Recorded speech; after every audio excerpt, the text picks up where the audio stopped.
जय अस्सलाम वालेकुम। आज की वीडियो में हम एक नया सेक्शन डिस्कस करेंगे जो कि सेल्स टैक्स एक्ट 1990 में इंट्रोड्यूस करवाया गया। फाइनेंस एक्ट 2024 जुलाई में इंट्रोड्यूस हुआ था। उसके अंदर एक नया सेक्शन आ गया जिसमें अब कमिश्नर को राइट दे दिया गया कि वो किसी भी टैक्स पेयर की प्रोफाइल को सिलेक्ट कर सकता है और उसका सेल्स टैक्स ऑडिट परफॉर्म कर सकता है। इसमें उसको पहले शो कॉज इशू करने की भी रिक्वायरमेंट नहीं है। इसमें क्या इन्फॉर्मेशन वो आपसे मांग सकता है, और अगर डाटा आप प्रोवाइड नहीं करते, सेल्स टैक्स ऑडिट में कॉर्पोरेट नहीं करते असिस्टेंट कमिश्नर या कमिश्नर से, तो फिर आपके अगेंस्ट क्या एक्शन लिए जा सकता है। तो स्टार्ट करते हैं जी वीडियो को। सेल्स टैक्स एक्ट का सेक्शन 25 है जिसमें सेल्स टैक्स ऑडिट के राइट्स दिए गए हैं कमिश्नर को। कमिश्नर डायरेक्ट करेगा असिस्टेंट कमिश्नर को, इससे नीचे के बंदे को वो डायरेक्ट नहीं कर सकता। मिनिमम असिस्टेंट कमिश्नर जो है वो ये सारी प्रोसीडिंग को ओवरव्यू करेगा। उसका डायरेक्ट एक तरह से जॉब इंचार्ज जिसको बोलते हैं वो असिस्टेंट कमिश्नर होगा और वो कमिश्नर की डायरेक्शन में काम कर रहा होगा। जब भी आपको अगर कोई नोटिस रिसीव हो फॉर ऑडिट, तो आपने देखना है कि उस नोटिस के नीचे कमिश्नर की अप्रूवल अटैच्ड है या नहीं है। असिस्टेंट कमिश्नर खुद से अपनी सू मोटो एक्शन के तौर पर ऑडिट नहीं कर सकता, कमिश्नर उसको डायरेक्ट करेगा। अब वो किन रीजंस के ऊपर ऑडिट कर सकता है? तीन रीजंस हैं। सबसे पहले कि कमिश्नर को ये लग रहा है कि आपने जो अपनी मंथली रिटर्न जो आपने फाइल की हैं उसमें आपने जो टैक्स पे किया है या तो वो कम है, या आपने उसकी पेमेंट बिल्कुल ही नहीं की, जितनी बनती थी उतनी नहीं की, या बिल्कुल जीरो की है। Second reason, wrong credit. क्या आपने जो इनपुट टैक्स क्लेम किया है अपनी मंथली रिटर्न में वो उसके अंडरस्टैंडिंग के मुताबिक वो गलत है। अब गलती किस तरह हो सकती है कि आपने जो इनवॉइसेस क्लेम की उसके पीछे जो सप्लायर था उसने उसकी पेमेंट नहीं की। कोई पुराना केस है, 6 साल तक पुराना जो डाटा है वो आपसे एफबीआर रिसीव कर सकता है। तो ये रिसेंटली तो लॉ एप्लीकेबल हुआ ना SRO 350 आने के बाद, कि जब तक सप्लायर रिटर्न फाइल नहीं करेगा आपको इनपुट टैक्स क्लेम नहीं मिलेगा। उससे पहले तो ऐसा नहीं था, ओपन था कि आप सप्लायर ने अगर आपके नाम पे कोई इनवॉइस रेजिस्टर सी में फाइल कर दी है तो आप उसका क्लेम ले सकते हैं। अगर उसको सप्लाई चेन में कहीं उसकी पेमेंट नजर नहीं आई तो उसके बेसिस पे भी आपका वो ऑडिट ओपन कर सकता है। थर्ड रीजन, कि आपने एफबीआर से प्रीवियसली जो सेल्स टैक्स रिफंड क्लेम किया है उसमें गलती थी या उसमें आपने कोई फ्रॉड किया है, कोई एरर का चांस था, तो उसको चेक करने के लिए भी आपका ऑडिट वो ओपन कर सकता है। अब इसमें जब आपका ऑडिट ओपन हो जाएगा उसके पीछे जब वो रीजन उसने ये सारी जो बनाई है तीन, इसको ये रीजंस कहाँ से समझ आ सकती हैं, वो तीन चार जगह से डाटा कलेक्ट करके आपको ऑडिट के लिए सिलेक्ट करेगा। सबसे पहले वो आपकी सेल्स टैक्स और इनकम टैक्स रिटर्न जो आपने फाइल की होंगी उनको वो रिव्यू करेगा। सेल्स रिटर्न में आपकी मंथली परचेज आ रही है, सेल आ रही है, स्टॉक की पोजीशन आ रही है, जितना आपने टैक्स क्रेडिट अभी तक क्लेम नहीं किया उसकी डिटेल आ रही है। और इनकम टैक्स में आपके पूरे साल की डिटेल आ रही है, उसमें स्टॉक की पोजीशन है, इनकम है, जितना आपने टैक्स पे किया वो सारी डिटेल आपकी वहां पे अवेलेबल है।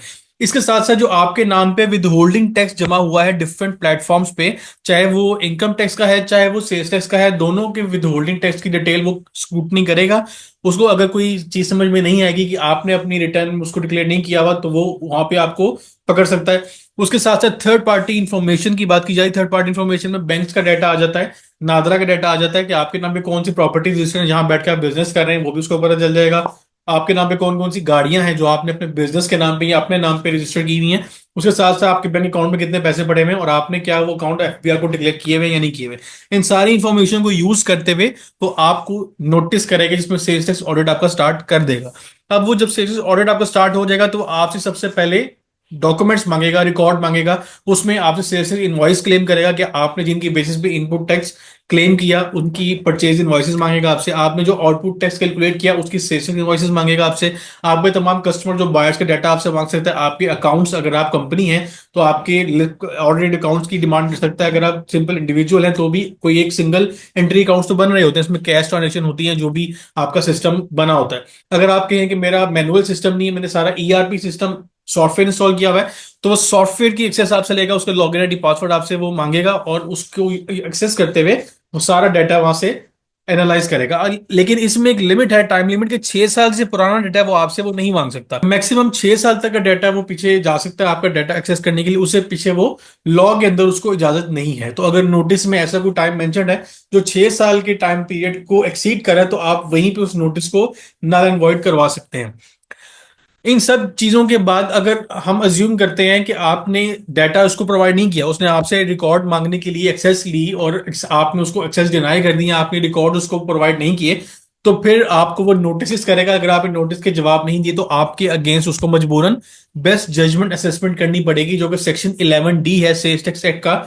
उसके अंडर वो आपकी इनकम खुद से कैलकुलेट करेगा, अपने सिस्टम में कुछ पैरामीटर्स डालेगा, थर्ड पार्टी इंफॉर्मेशन को यूज करते हुए आपकी सेल्स टैक्स या जो आपकी इनकम टैक्स रिटर्न उनको यूज करते हुए नादरा से डाटा उसको जो मिल रहा होगा, आपके एसेट्स की डिटेल को यूज करते हुए वो सारा डाटा उसमें एंटर करेगा। सिस्टम ऑटोमेटिकली आपकी मंथली रिटर्न, आपकी स्टॉक पोजीशन, सारी चीजें कैलकुलेट करके आपको बता देगा और आपको वो नोटिस करेगा कि आपने इतना टैक्स जमा करवाना है और आपकी इतनी टाइम पीरियड है।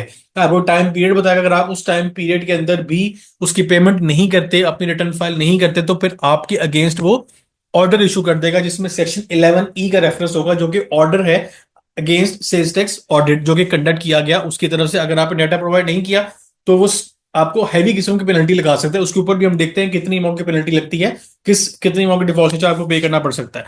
ऑर्डर के अंदर वो आपको टैक्स की अमाउंट बता रहा होगा, आपको टाइम पीरियड उसने बताया होगा कि आपने पेमेंट नहीं की, अब उसके अगेंस्ट आपके खिलाफ जो एक्शन लेना है उसने, वो आपको बताएगा। अब पेनल्टी आपको कितनी लग सकती है? पेनल्टी का सेक्शन 33 है सेल्स एक्ट का, जिसके अंदर डिफाइंड है कि आपको सेक्शन 25 में अगर आपने रीजनेबल कॉज के अलावा एफबीआर के किसी भी बंदे को, रजिस्ट्रेशन कमिश्नर को, आपने डाटा प्रोवाइड नहीं किया, अगर कंप्लायंस नहीं की, तो आपको वो 3 नोटिस करेगा। First notice, second notice and third notice.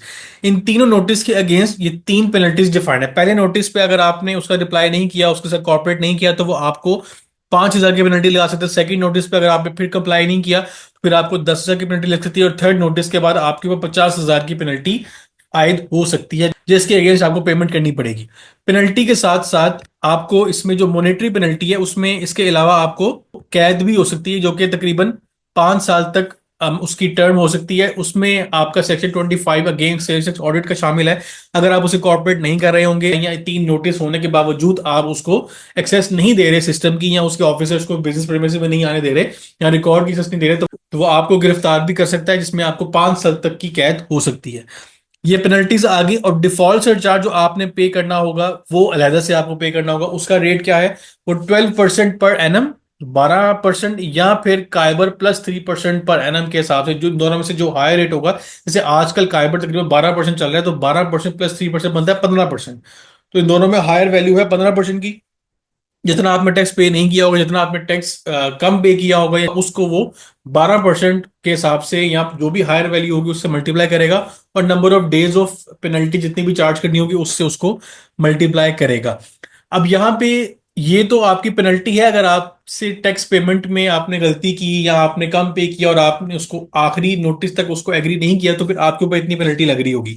लेकिन अगर टैक्स फ्रॉड साबित होता है कि आपने टैक्स फ्रॉड किया है, कि आपने गलत इनपुट टैक्स क्लेम किया, फेक इनवॉइसेस जनरेट की, उसके अलावा आपने अपनी रिटर्न में जो स्टॉक दिखाया हुआ है, जो आपने परचेजेस दिखाई हुई हैं, वो फिक्टिशियस स्टॉक है, वो कहीं एग्जिस्ट नहीं करता, सिर्फ इनवॉइसेस के अंदर पड़ा हुआ है, तो फिर आपके अगेंस्ट टैक्स फ्रॉड के अंदर वो एक्स्ट्रा डिफॉल्ट सरचार्ज लगेगा, जो कि 2% पर मंथ के हिसाब से होगा। मतलब एनुअली देखें तो 24% बनता है। जैसे नॉर्मल रेट 12% या हायर वैल्यू के ऊपर है, और अगर फ्रॉड होगा तो वो 24% पर एनएम के ऊपर जाएगा, और उसमें आपके ऊपर पेनल्टी कैलकुलेट होगी, जो आपको इस ऑर्डर के अंदर, वो 11E का जो ऑर्डर हमने ऊपर डिस्कस किया उसमें वो आपको बता रहा होगा 11E के अंदर कि आपने इतनी पेमेंट करनी है, इतनी पेनल्टी है, इतना टैक्स है, इतना डिफॉल्ट चार्ज है। तो ये फाइनेंस एक्ट 2024 के बाद से कमिश्नर को एक एक्स्ट्रा राइट्स दे दिए कि वो किसी भी प्रोफाइल को सेट करे, उसका ऑडिट परफॉर्म करना शुरू कर दे। इससे पहले सिस्टम ऑटोमेटिक बैलेटिंग के थ्रू प्रोफाइल सिलेक्ट करता है और उसकी सेल्स टैक्स की ऑडिट की जो प्रोसीडिंग है वो स्टार्ट होती है। लेकिन अब ऐसा नहीं होगा। अब सेक्शन 25 के आने के बाद कमिश्नर को किसी भी प्रोफाइल के ऊपर अगर शक होता है तो वो उसको ऑडिट में डाल सकता है। लास्ट में आपसे रिक्वेस्ट है, प्लीज चैनल को सब्सक्राइब करें, वीडियो को लाइक और शेयर करें, ताकि आप तक रिसेंट अपडेट टाइम रिसीव होते रहे। इंशाल्लाह नेक्स्ट वीडियो में नए टॉपिक के ऊपर डिस्कशन होगी। अपने हाल रखिएगा। अल्लाह हाफिज।